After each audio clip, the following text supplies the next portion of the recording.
আমাদের ফোন ও ফেসবুক মাঝে মধ্যে ইউজ করতে করতে প্রচণ্ড পরিমাণে গরম হয়ে যায় বা হ্যাং করে। তো সেটা কি করে ঠিক করতে হবে সেটা তোমাদের দেখাবো। তো সবার আগে তোমরা প্রথমে ফোন সেটিংয়ে চলে যাবে। তো ফোন সেটিংয়ের নিচে গিয়ে স্ক্রল করে দেখবে নিচে গুগল বলে একটা অপশান আছে।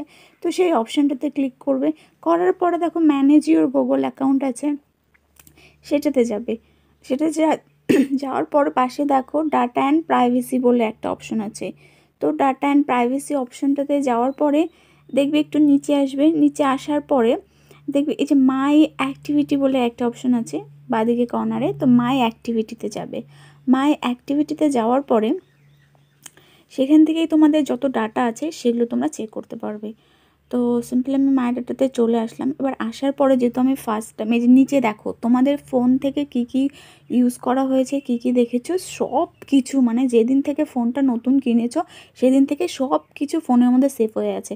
আর আমরা ভাবি কেন আমাদের ফোনের গ্যালারিতে জায়গা নেই বা কেন ফোনে তো ফটো নেই, তারপরেও ফোন কেন গরম হয়, কেন জায়গা থাকে না। তো এই কারণগুলোর জন্য। তো এখানে এটা ক্লিক করার পরে দেখো আমি যেহেতু ফার্স্ট টাইম এটা খুলেছি সেখানে শুধু একটা অপশন এসেছে যে নিচে। তো সেই অপশনটাকে আমাকে ডিসমিস করতে হবে। তো যে একটা সিম্পল একটা লেখা দেখতে পারলে এই ধরো নিচে এই দেখো নিচে একটা লেখা আছে ডিসমিস আর ম্যানেজ বলে যে অপশন আছে। এটা নতুন যারা প্রথম খুলবে, তা আমি যেমন প্রথম খুলেছি সেটা। তো এটাকে ডিসমিস করে দেওয়ার পরে দেখো এখানে ডান দিকে একটা ডিলেট বলে অপশন আছে। তো এই ডিলেট অপশনে যাবে। এই ডিলেট অপশনে যাওয়ার পরে দেখো এখানে অনেক লেখা আছে অল টাইম বলে যেটা আছে। তো অল টাইমটাকে টাচ করলে যত আছে প্রথম শুরু থেকে সেটাই। আর লাস্ট ডে, তারপর টুইসডে, এগুলো যেগুলো আছে সেগুলো মানে তোমার আজকে কি ব্যবহার করেছো, 7 দিনে কি, সেগুলো। তো তোমাদের তো ফোনটাকে ফাঁকা করতে হবে, সেই কারণের জন্য টোটাল ফোনের যত একদম প্রথম থেকে ইউজ করেছে সব, তো সেগুলো থাকবে। তো এই ডিলিট নাও অপশনটা আছে, ডিলিট নাও অপশনতে ক্লিক করলে দেখবে এখান থেকে দেখো ডিলিট কমপ্লিট। তো ডিলিট কমপ্লিট হলো মানে তোমার ফোনটা একদম প্রথম থেকে যাও ইউজ হয়েছে সব কিছু ক্লিয়ার হয়ে যাবে। আর এই কথাটা বন্ধুরা আমি যে এখন ফোনটা ইউজ করছি, যখন আমি ভয়েসটা দিচ্ছি তখন আমি নিজে ফিল করছি, কারণ আমি কনস্ট্যান্ট এই ফোনটা আমার অনেক লং টাইমে, তারপরেও আমি যে ফোনটা এত লম্বা 2-3 ঘন্টা থেকে ইউজ করছি, সত্যি কথা বলতে প্রমিস যে একটুও গরম হয়নি। আমি রেজাল্ট খুব ভালো পেয়েছি, সেই কারণের জন্য আমি তোমাদের সাথে শেয়ার করলাম। ভীষণই উপকার, এটা তোমরা করে দেখো আমি যেভাবে করলাম সেভাবে।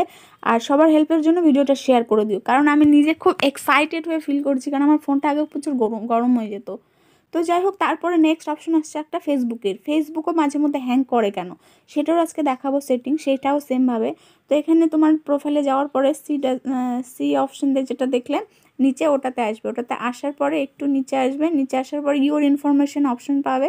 ওখানে যাওয়ার পরে দেখবে সার্চ হিস্টোরিতে যাওয়ার পরে এখানে দেখবে দুটো তোমার আইডি থাকবে, যেহেতু আমার ইনস্টাগ্রামের সাথে অ্যাড করা। তো ওটা আমি খুলবো আইডিতে গিয়ে। খোলার পরে এখানে দেখো এই যে এতগুলো জিনিস, এটাও সেমভাবে যতদিন থেকে তোমার ফেসবুক খুলেছো ততদিনে তুমি কাদের কাদের নাম সার্চ করেছো, কী কী করেছো, সে সব কিছু থাকবে। তো এই সব কিছুটাকে এবার ডিলিট করতে হবে, না হলে ফেসবুকও হ্যাং করবে, কারণ বেশি জাম হয়ে গেলে কি হয়। তো এটারও সেম প্রসেসিং, এখানে অল টাইম বলে যেটা অপশন আছে সেটাকে, আর উপরে দেখো লাস্ট হাওয়ার্স, ইয়েস্টারডে। তো এগুলো করলে কি হয় 1 ঘন্টা 2 ঘন্টা যেটা আছে, বাট অল টাইমটা করলে একদম শুরু থেকে যত কিছু সার্চ করেছো, হ্যাং করেছো, সব কিছু ক্লিয়ার হয়ে যাবে। তো সেটাকে ডিলিট করে দেবে। সেটাকে ডিলিট করার পর দেখো অটোমেটিক কিন্তু এটা ক্লিয়ার হয়ে যাবে। এবার এটাকে আরেকবার চেক করে দেখবো। চেক করার জন্য ঢুকলাম ভেতরে, দেখো সার্চ হিস্টোরিতে নো দেখাচ্ছে মানে তোমার ফোন এখন ক্লিয়ার।